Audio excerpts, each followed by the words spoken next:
Greetings class, the purpose of this video is to provide you with a short overview of the assignment guidelines for the week in which you will serve as the instructor for the module, including the online discussion.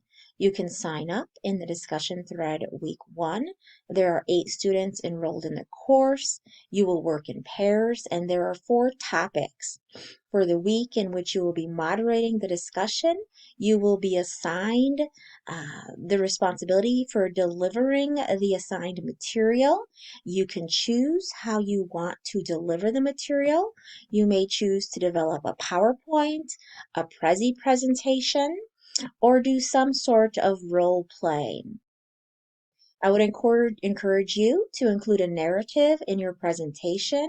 So you might choose to put your PowerPoint to voice, or you might choose to do what I commonly do, and that is simply to post a PowerPoint and then to do a short video providing an overview of the content.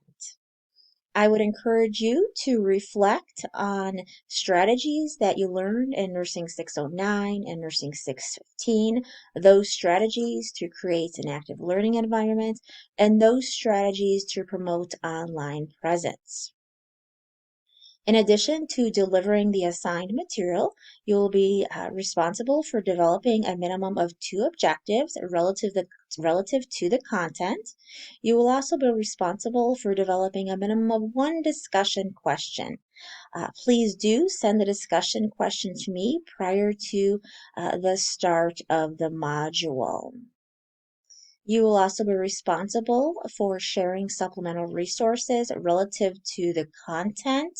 You can post those resources within the module. You might share a web link, you might share a journal article, etc.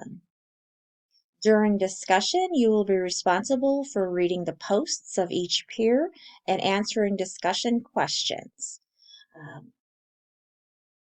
You will also be responsible for facilitating discussion and asking students to think critically, perhaps in another way. You'll be responsible for extending the conversation. Now, it's not necessary that both students on a team respond to a peer. You may want to think about who you will respond to prior to the discussion. So perhaps one team member will respond to any posts made by X, Y, and Z, and the other team member will respond to posts made by A, B, and C. Certainly, if you have additional comments, it's fine if both persons on the team respond to the peer. The quality and quantity of responses will be considered in awarding points. Students are not expected to answer the question or questions for the unit in which they moderate, but they are expected to be prepared to lead the discussion for that week and to think about how you will want to again extend the discussion and facilitate ongoing conversation. You'll want to take time to carefully review the rubric. Please note that the rubric itself is worth 18 points. You are also asked to complete a self-peer evaluation, which is worth an additional 2 points. So this assignment is worth a total of 20 points. You'll see when you look at the rubric that your grade will be based on the inclusion of student learning objectives.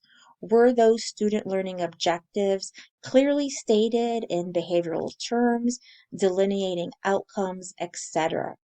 Remember, we want your outcomes, or rather your objectives, to be student-centered. Another element of the rubric includes the content.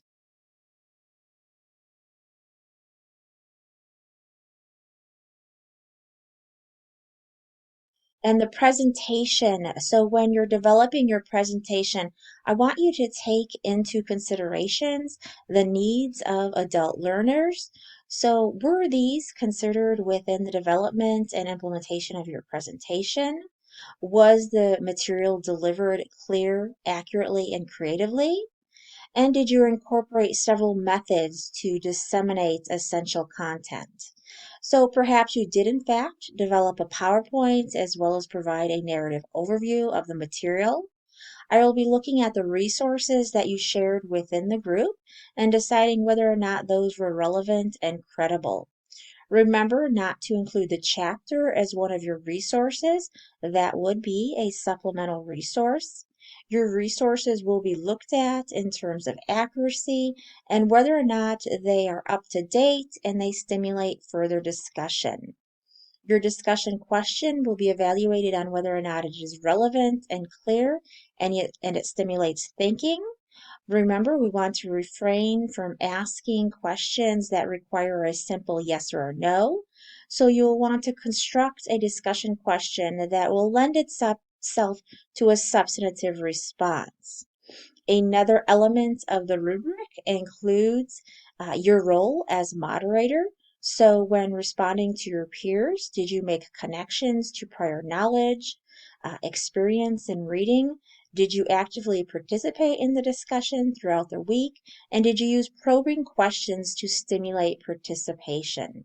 So, please do reflect on the questions that I often pose and references I make to other resources. That would be an example of probing, facilitating, stimulating the conversation. So that is an important element within the rubric. The rubric also includes, as I mentioned earlier, there is a self-peer evaluation, which will be worth a small number of points. That self-peer evaluation is available on Brightspace. Please do submit that as soon as possible. Now, if you have any questions, I would be happy to complete a Zoom interview with you, or you can email me your questions. Let's go ahead and look more closely. Here's the rubric I spoke about and the different criterion, including the student learning objectives, the content and the presentation, the delivery of it itself, the resources, as well as the discussion question, and then your role as moderator, and the number of connections you made, and were you able to facilitate the discussion.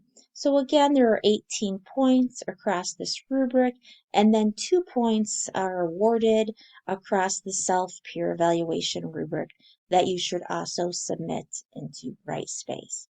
If you have any questions, please do not hesitate to reach out to me, and I look forward to the materials that you will present and the questions that you will develop. Thanks so much.